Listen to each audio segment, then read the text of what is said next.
하느님 나라가 가까이 왔다. 회개하고 복음을 믿어라. 알렐루야. 주님께서 여러분과 함께 또한 사제의 영과 함께 마테오가 전한 거룩한 복음입니다. 주님 영광 받으소서. 그때에 예수님께서 12제자를 가까이 부르시고 그들에게 더러운 영들에 대한 권한을 주시어 그것들을 쫓아내고 병자와 허약한 이들을 모두 고쳐주게 하셨다. 12사도의 이름은 이러하다. 베드로라고 하는 시몬을 비롯하여 그의 동생 안드레아, 제베데오의 아들 야고보와 그의 동생 요한, 필립보와 바르톨로메오, 토마스와 세리 마테오, 알페오의 아들 야고보와 타데오, 열혈당원 시몬, 그리고 예수님을 팔아넘긴 유다 이스카리옷이다. 예수님께서 이 12사람을 보내시며 이렇게 분부하셨다. 다른 민족들에게 가는 길로 가지 말고 사마리아인들의 고을에도 들어가지 마라. 이스라엘 집안에 길 잃은 양들에게 가라. 가서 하늘나라가 가까이 왔다 하고 선포하여라. 주님의 말씀입니다. 그리스도님 찬미합니다. 신화에 나오는 신과 우리들이 믿는 하느님이란 신의 차이점이 뭘까요? 신화에 나오는 신은 인간이 살아가는 삶을 그대로 적용을 시킵니다. 그래서 신들 사이에는 부부가 있고요. 또 서로 질투하기도 하고 싸우기도 하고 헤어지기도 하고 뭐 이런 요소들이 있습니다. 근데 이제 종교 중에 유일신, 오직 하느님만 계신 신은 이제 우리가 믿는 신앙밖에 없는 거죠. 그래서 짝을 그러면 하느님의 짝은 누구로 삼느냐? 우리들한테 찾는 겁니다. 하느님이 계시고 우리가 그 짝이다. 그래서 아가서 같은 거 보면 젊은 청년이 어여쁜 아가씨한테 다가가는 그 장면을 묘사하는데 마음이 뛰고 창문 밖에서 문 두드리고 이런 것이 신께서 우리 마음을 두드리는, 우리가 그분이 오시는 것을 기뻐하는 이런 스토리로 이어지거든요. 그리고 지난주 한 주간 내내 들려왔던 그 아모스 예언자 이야기가 이제 끝이 났고요. 오늘부터 이제 호세아 예언자 얘기가 나옵니다. 활동했던 시기가 비슷합니다. 한 10년 정도 차이 두고 활동을 했고요. 아모스 예언자는 남유다에서 태어나서 북이스라엘에 가서 활동을 했던 사람이고, 또 호세아 예언자는 북이스라엘에서 태어나서 거기서 활동했던 사람입니다. 그러니까 북이스라엘 쪽에 활동했던 예언자는 딱 이 두 사람밖에 없습니다. 근데 이 두 사람 중에 한 사람이 호세아 예언자는 예언을 말로도 하지만 자기 삶으로 예언을 보여줍니다. 성경에 보면 하느님께서 아주 질이 나쁜 여인 그 고멜이라는 여인하고 결혼하라 이렇게 얘기합니다. 결혼 전에도 질이 나빴기 때문에 결혼 후에도 충실치 못한 결혼 생활을 하는 거죠. 늘 방탕한 생활을 하고 나쁜 생활을 합니다. 근데 하느님께서 이 호세아를 두고 뭐라고 그러냐면 네 아내를 용서해주고 받아줘라, 품어줘라 이렇게 얘기를 합니다. 성소주일에 결혼하는 얘기, 혼인한 얘기가 나오니까 조금 뭐 거룩한 길을 가는 길은 독신 생활을 하는 게 아닙니까? 라고 이해할 수도 있는데, 이 혼인 이야기는 바로 하느님과 우리와의 관계를 얘기하는 거죠. 다시 말해서 아모스 예언자가 하느님처럼 아주 신의를 끝까지 보여주는 남편이고, 고멜이라는 이 사람은 이스라엘 백성들이 이렇게 저렇게 자꾸 좌충우돌하고 다른 신에 빠졌다가 올바른 삶을 살지 않았다가 잘못된 정치를 펼쳤다가 잘못된 재판을 했다가 이런 삶을 사는 것을 보여주는 거죠. 근데 결국 그 호세아는 그 여인을 지켜줍니다. 중간에는 좀 갈등하기도 합니다. 이 여인과 헤어져야 되나 이런 생각도 하는데 그래도 끝까지 데리고 있습니다.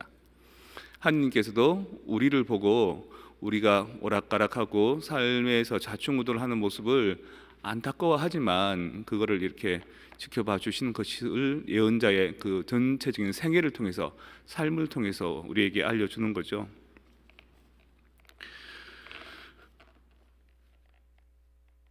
저는 결혼하지 않았습니다. 수님도 또 다른 수사님도 결혼하지 않습니다. 하지만 오늘 이 호세아서로 본다면 저 또한 하느님과 이미 혼인 계약에 있는 거죠. 내가 얼만큼 충실한 삶을 사는가, 또 얼만큼 그 사랑에 합당하게 사는가를 본다면 저 또한 고멜 못지않은 그런 어떤 것에 빠져 있을지 모르겠습니다. 그분을 늘 바라보고 그분과 함께 대화하고 그분과 함께 소통하면은 정말 알콩달콩 살 수 있는데, 그분은 침묵 가운데 계시고 그분은 보이지 않고 그것 말고 다른 세상에 더 재미있는 것들, 더 좋은 것들만 있으니까 그곳에 자꾸 빠지는 거죠. 어떻게 보면 우리는 고멜을 욕할 수도 없고 이스라엘을 욕할 수도 없는 겁니다. 저를 욕할 수도 없는 거고. 그럼 이 상태로 계속해서 올바르지 않은 삶을 살아야 되느냐? 그렇지는 않은 거죠. 뭔가 자꾸 깨어나야 됩니다. 눈을 떠야 되는 겁니다. 내가 살고 있는 이 삶의 방향을 바로 잡아야 되는 것이고, 또 내가 살고 있는 이 삶이 나만 사는 것이 아니라 우리 교우들이 지켜보고 있기 때문에 나를 통해서 저 하느님의 정배가 하느님과 맺는 관계를 보니까 저렇게 살아가는구나. 우리도 하느님과의 관계를 그렇게 다시 재계약을 맺어야 되겠다. 그리고 하느님뿐만 아니라 우리가 살고 있는 일상의 삶 안에서도, 부부 생활 안에서도 서로 신의를 지켜가야 되겠다. 마치 호세아가 고멜을 용서해주고 다시 아내로 받아들이는 것처럼 내 가족들도 그런 잘못이 있다면, 그런 방탕함이 있다면, 그런 죄가 있다면 품어줘야 되겠다. 하느님께서 우리가 죄가 많음에도 불구하고 아직까지 우리를 놔두시고 지켜봐 주시고 어루만져 주시는 것처럼 나도 내 옆에 있는 사람들을 그렇게 해줘야 되겠다. 그래서 나온 말이 주님의 기도, 주님께서 우리에게 직접 가르쳐 주신 기도가 저희에게 잘못한 일을 저희가 용서하듯이 저희 죄를 용서하시고 라는 말이 나오는 겁니다. 그래서 성소를 살아가는 사람들은, 거룩한 부르심을 살아가는 사람들은 지난달에는 그게 얼마나 힘든 줄 아십니까? 라고 얘기했지만 이번 달에는 이 성소주일에 바로 부부끼리 정말 행복하게 사는 것처럼 하느님과 행복한 관계를 맺는 게 성소자의 삶인 겁니다. 그리고 그 행복이 롤 모델이 되어서 보이지 않는 하느님을 여러분들 앞에서 보이게 해줘야 되고요. 또 그분과의 관계를 이렇게 회복하는 것입니다, 이렇게 살아가는 것입니다 라는 본보기가 되어줘야 되는 것이 성소의 길인 거죠. 다시 말해서 거룩한 부르심을 살아가는 사람들은 그 누구보다 정말 수정같이 맑은 사랑을 살아야 되는 겁니다. 눈에 보이는 대상뿐만 아니라 보이지 않는 하느님이 계신 것을 찾아가는 그 과정을 통해서. 그래서 성소자들은 대개 그 세상의 부귀영화나 세상의 학문과 지위에 많이 연연하지 않습니다. 인생의 목적이 무엇인지, 삶의 본질이 무엇인지, 진리가 무엇인지에 목말라고 궁금해합니다.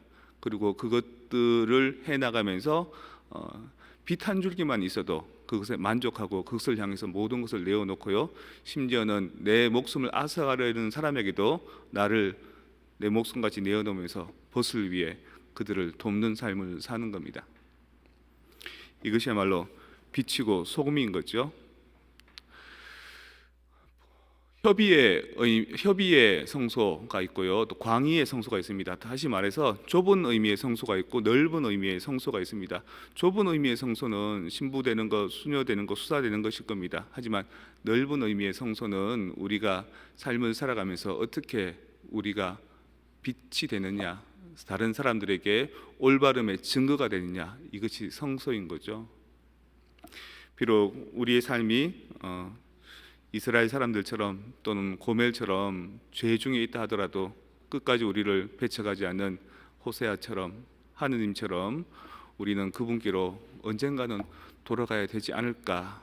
그리고 그 돌아가는 삶에 대한 사랑을 호세아가 했던 것처럼 성소자인 제가 또 성소를 꿈꾸고 있는 우리 사람들이 그렇게 살아갈 수 있도록 그렇게 우리 자녀들을 키우고 올바른 사랑의 관계를 맺도록 살아가도록 기도한다면 오늘의 성소를 위한 미사는 참 뜻이 깊고 의미가 있을 것 같습니다. 여러분 한번 보십시오.